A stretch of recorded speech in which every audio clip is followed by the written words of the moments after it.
Use Advanced Filter with Excel Macro Recorder function. Just type the product details and the data will automatically be filtered. You can also filter using more than one condition. Come and join to learn this simple Excel trick.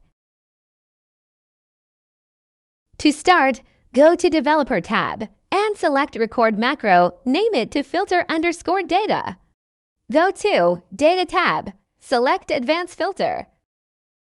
Select the data range on List Range.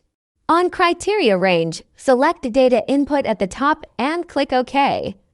Then stop recording macro, insert button from Developer tab, and assign filter_data macro and click OK.